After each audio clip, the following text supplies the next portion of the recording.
News phone tapping కేసులో మరో కీలక పరిణామం చోటు చేసుకుంది. మాజీ డీజీపీ ఆదేశాలతోనే ఫోన్ ట్యాపింగ్ చేశాను అని ప్రభాకర్ రావు ఒప్పుకున్నట్టుగా సమాచారం అందుతోంది. అమెరికా నుంచి రప్పించి మరీ ప్రభాకర్ రావును సిట్ అధికారులు విచారిస్తూ ఉన్నారు. ప్రభాకర్ రావును విచారించేటప్పుడు తన పై అధికారి డీజీపీ ఆదేశాలతోనే ఫోన్ ట్యాపింగ్ చేశాను అని ప్రభాకర్ రావు ఒప్పుకున్నట్టుగా తెలుస్తోంది. ప్రభుత్వంలోని పెద్దలెవరూ తనకు తెలియదని, తన పై అధికారి అయిన డీజీపీ చెబితేనే అన్నీ చేశాను అని ప్రభాకర్ రావు చెప్పినట్టుగా సమాచారం అందుతోంది. దీంతో 2023 నవంబర్లో ట్యాపింగ్ జరిగిన వారిని సిట్ పిలిచి విచారిస్తూ ఉంది. ప్రభాకర్ రావు 15 రోజుల్లో 615 ఫోన్ నంబర్లను ట్యాప్ చేసినట్టుగా గుర్తించారు. ఐఏఎస్లతో పాటు పోలీస్ అధికారుల ఫోన్లు ట్యాప్ చేసినట్టుగా ఐఏఎస్ ఐపీఎస్లతో పాటు కింది స్థాయి అధికారుల ఫోన్లను కూడా ప్రభాకర్ రావు ట్యాప్ చేసినట్లుగా సిట్ గుర్తించింది.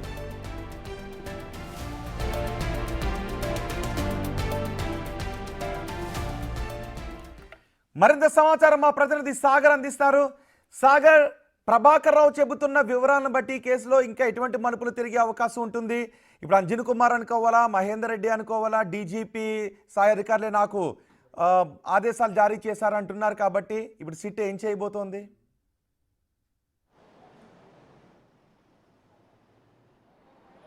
ఫోన్ ట్యాపింగ్ కేసులో మరికొన్ని కీలక పరిణామాలు చోటు చేసుకుంటున్నాయి. ఇప్పటికే 4 సార్లు సిట్ ఎస్ఏబీ మాజీ చీఫ్ ప్రభాకర్ రావును విచారించింది. ఈరోజు 5వసారి సుదీర్ఘంగా 6 గంటల పాటు విచారణ కొనసాగుతుంది.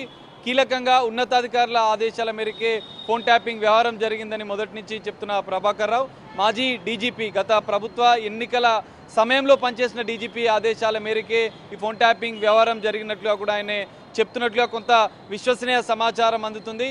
ఆయన ఆదేశాలు, ఎందుకంటే డీజీపీ ఆధ్వర్యంలో ఉన్నటువంటి రివ్యూ కమిటీకి ఫోన్ ట్యాపింగ్కి సంబంధించినటువంటి లిస్ట్ని వీళ్ళు రివ్యూ కమిటీకి ఇవ్వడము, ప్రభాకర్ రావు సంబంధించిన బృందం కొన్ని తప్పుడు సమాచారంతో ఉన్నతాధికారులను సైతం వీరు తప్పుదో పట్టించినట్లుగా కూడా కొంత సిట్ సమాచారం సేకరించినట్లుగా కూడా తెలుస్తుంది.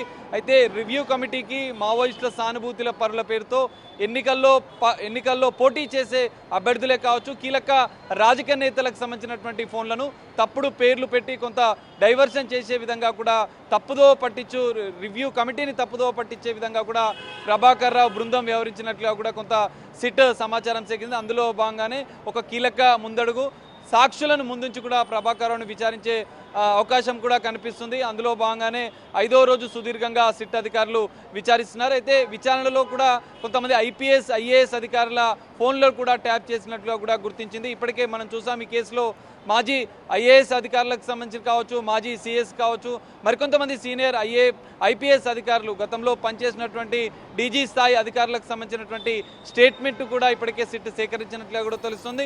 మరికొంతమంది స్టేట్మెంట్ కూడా, ఎందుకంటే డీజీపీ గత ప్రభుత్వంలో డీజీపీగా పనిచేసిన మహేందర్ రెడ్డి స్టేట్మెంట్, ఇటు సోమేష్ కుమార్ సీనియర్ ఐఏఎస్ అధికారి మాజీ సిఎస్గా పనిచేసినటువంటి సోమేష్ కుమార్ స్టేట్మెంట్ అని కూడా త్వరలో సిట్ తీసుకోనున్నట్లుగా కూడా తెలుస్తుంది. ఒక కీలక పరిణామాలు అయితే చోటు చేసుకుంటాయని చెప్పుకోవచ్చు. ఎందుకంటే ప్రధానంగా ఎన్నికలకు సంబంధించినటువంటి టైంలోనే 15 రోజుల డేటాను ఇటు టెలికాం సర్వీసుల నుంచి కీలక సమాచారాన్ని సిట్ సేకరించిన నేపథ్యంలో 650 ఫోన్లను ఎన్నికల సందర్భంలో కీలక రాజకీయ నేతలు, పోటీ చేసే అభ్యర్థులు, ప్రతిపక్ష నాయకులకు సంబంధించినటువంటి అత్యంత సన్నిహితుల ఫోన్లను కూడా ట్యాప్ చేసినట్లు గుర్తించిన నేపథ్యంలో వారందరినీ సిట్ రోజు కొంతమందిని కూడా విచారిస్తున్న పరిస్థితి, వారి యొక్క వాంగ్మూలం తీసుకుంటున్న పరిస్థితి. దాని ఆధారంగా కూడా సిడిఆర్ కాల్ డేటాను కూడా సిట్ బృందం తీసుకున్నట్లుగా కూడా తేలింది. సో దీనిపైనే సిట్ ఫోకస్ పెంచింది. మరి ఎన్నికల సందర్భంలో మీరు టార్గెట్ ఎవరి ఆదేశాల మేరకు ఈ ఫోన్ ట్యాపింగ్ వ్యవహారాన్ని నడిపించారు,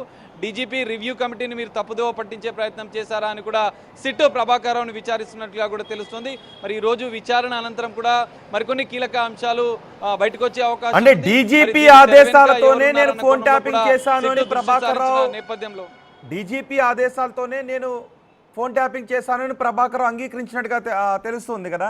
ఈ నేపథ్యంలో ప్రభాకర్ రావు ఇప్పుడు నిజమే చెబుతూ ఉన్నాడా, లేదంటే డీజీపీ ఆదేశాలతో అనేది ప్రభాకర్ రావు కొంత కేసుని పొడిగించే ప్రయత్నం చేస్తున్నారు అని అనుకోవాలా? ఒకవేళ అదే అయితే ఏ డీజీపీ అప్పుడు చేసిన వాళ్ళలో మహేందర్ రెడ్డి ఉన్నారు, అలాగే అంజనీ కుమార్ కూడా ఉన్నారు, కాబట్టి వీళ్ళని కూడా విచారించే అవకాశం ఉంటుందా?